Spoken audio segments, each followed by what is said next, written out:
I'm J.J. Abrams, executive producer of Batman Cape Crusader. I'm Bruce Timm, executive producer of Batman Cape Crusader. Hi, I'm Matt Reeves, executive producer of Batman Caped Crusader.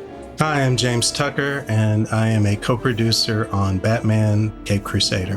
Warner's Animation asked if we would be interested in working with Bruce on a new animated Batman series, and Matt was working on the Batman film, so it just felt like an opportunity to collaborate not just with Bruce, but with one of my best friends on a project that I knew would be incredibly meaningful to all of us.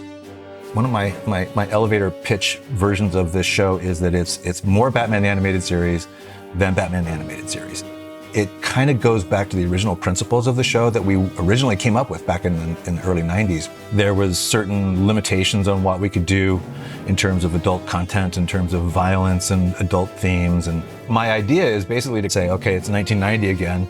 I get to do what I want to do this time. And I got JJ and Matt backing me up. You know, in Bruce's world, in this new iteration, it's just Batman right now. There's not, the Justice League, it doesn't exist. There aren't any other superheroes. It's Batman. You're watching this lone figure swimming through the cesspool of Gotham. It's Batman alone. He's Batman. I mean, whether he's wearing the mask or not, he's Batman. And Bruce Wayne is the mask. Bruce Wayne is a phony person. He's a construction that Batman has created to deflect suspicion from his activities. So he's going to be very low-tech initially.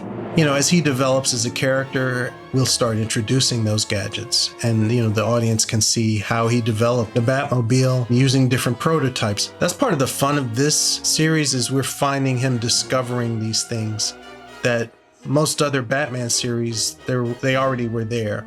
It really is an incredibly complex psychological story about someone who, in a way, needs to be redeemed, and that's kind of what at least this first season's about. We've reconfigured some of the roles some of the characters have. We're starting before Batman has earned their trust, and they've earned Batman's trust, so there's nothing assumed. We don't know that Commissioner Gordon will be Batman's ally. The journey of the show is to see how they, you know, eventually grow together and learn to trust or not. You know, nothing is assumed in this series as far as what we're used to seeing in the world of Batman. What this does is it gives us the opportunity to say, okay, well, the versions of Joker and Catwoman and Penguin, those versions that we did on Batman the Animated Series were really great and iconic. But there's lots of different ways we can take those characters that we hope will be just as iconic and just as powerful. Bruce pitched the concept of Cape Crusader, and he had the Strange Days short that was done for Batman's 75th anniversary. That was very old school film noir look. It was in black and white. And I think that's what really closed the deal on the pitch, because looking at that, they could see exactly what the show was going to look like. But just so it's clear, the show won't be in black and white unless I can talk Bruce into doing a special episode. This new iteration is very much born of a noir sensibility. Definitely heavy on the German expressionism / film noir kind of styling, set in the kind of timeless 40s world. If anything, we're probably going to lean into that even more in terms of authentic clothes and hairstyles and hats and vehicles and architecture.